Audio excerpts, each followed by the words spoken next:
Let's dive into a real monster of a novel today, Ayn Rand's Atlas Shrugged. It all boils down to one pretty chilling question. What would happen if the people who make the world run just decided to stop? Throughout the story, you hear this question over and over again. Who is John Galt? But here's the thing, nobody's actually looking for an answer. It's more like a verbal shrug. It's what you say when things are falling apart and you've just given up all hope. And that sense of despair, it's everywhere. The novel throws us into a version of the United States where the engine of society is just sputtering out. The great industries that were the backbone of the nation are literally rusting away, and the whole economy is basically on life support. And this isn't just a small problem. It's a total systemic collapse. Railroads, the very arteries of commerce, are failing. Factories are dark. Production numbers are in a free fall. But the most terrifying part? The country's best and brightest, the top innovators and industrialists, are just vanishing, leaving everything they built behind. Okay, so the world is crumbling, but not everyone is ready to just sit back and watch it burn. There's a small group of people still fighting, still trying to hold civilization together with their bare hands. These are our heroes, the people the book calls the prime movers. You know, the thinkers, the creators, the doers.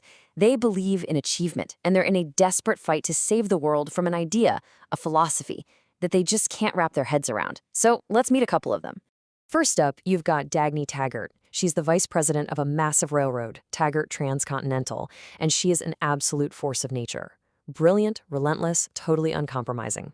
Her entire life is about keeping that railroad running, because for her, it's not just a business, it's a symbol of what humanity can achieve. She's literally trying to carry the world on her shoulders.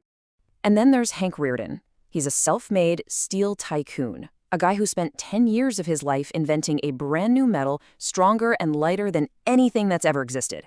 He is the poster child for the individual creator. He takes enormous pride in his work, in his success, even while the rest of the world is telling him that he should be ashamed of it.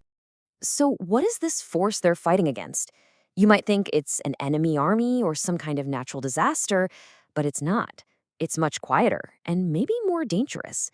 It's an idea. See, at the root of all this decay is a new kind of morality that has taken over society. It's a philosophy that says personal achievement is selfish and that what's truly virtuous is need. In this upside-down world, being productive is practically a sin, but being needy? Well, that gives you a moral claim on whatever other people have created. And this quote, which, get this, comes from Rearden's own mother, just sums it all up, doesn't it? It's a complete flip of every value. Virtue isn't about rewarding merit anymore. It's about rewarding the lack of merit. It's an ideology where you're supposed to love people for their flaws, not their strengths. And don't think this is just some philosophical debate. Oh no, this idea gets turned into law. They passed something called the anti-dog-eat-dog rule to stop successful companies from being, well, too successful. They start calling property rights a superstition.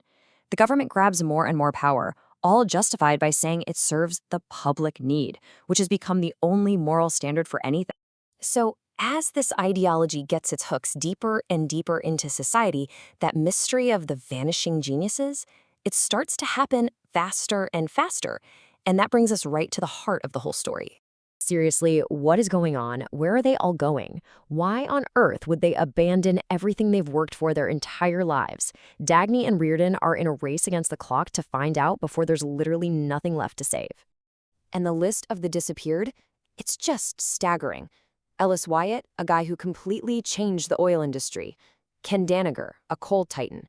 The owner of a huge motor company. The founder of the best foundry in the country. It even goes beyond industry. A top surgeon, a world-famous composer. One by one, they just vanish. And then, the big reveal. The bombshell. This isn't a random, tragic collapse of society. It's intentional. It's a strike. The world's producers are consciously and deliberately withdrawing their minds, refusing to prop up a system that punishes them for their success and rewards failure. So what you have here is a head-on collision between two totally opposite ways of life. On one side, you've got the producer's code, which is all about reason, purpose, achievement, and self-esteem. And on the other, the looter's code, which runs on feeling, whim, need, and self-sacrifice. And the novel makes it crystal clear. There's no middle ground. One of these is going to have to destroy the other. Right. So if they're on strike, where in the world did they go? And what's the end game? What kind of society are they actually trying to create? Well, it turns out they've gone off the grid. They've retreated to this secret valley hidden away in the Colorado mountains, and they call it Atlantis. In this hidden sanctuary, they've started building a brand new society based on their code. It's a place where free people trade freely, and where every single person is their own reason for being, not just a tool for others to use. Now, to explain their radical new morality, one of the strikers, a guy named Francisco d'Ancona, completely flips the story of Robin Hood. He basically says that Robin Hood, this hero we all grow up with, is actually the ultimate villain. Why? Because he represents the idea that just because you need something, you have a right to take it from the person who achieved it. And according to him, that single idea is what's destroying the world. So the striker's goal, when you boil it all down, is both simple and totally radical. They want to create a world where the principle of individual rights is sacred. A world where your mind is yours, your work is yours, and what you earn is yours, period. And they're going to stay on strike until the rest of the world is willing to accept that. The whole novel just keeps pushing these ideas further and further, making you question everything you thought you knew about right and wrong. Which leads us to one final, really provocative question, also posed by Francisco d'Ancona. And that's the novel's answer. According to this philosophy, the most depraved, the most worthless thing a human can be is to be a person without a purpose. It's a really stark and definitely controversial way to look at human value. But it's the final thought in a story that makes us imagine what would happen if the engines of the world simply went silent, and leaves us to ask, what is the real cost when they're gone?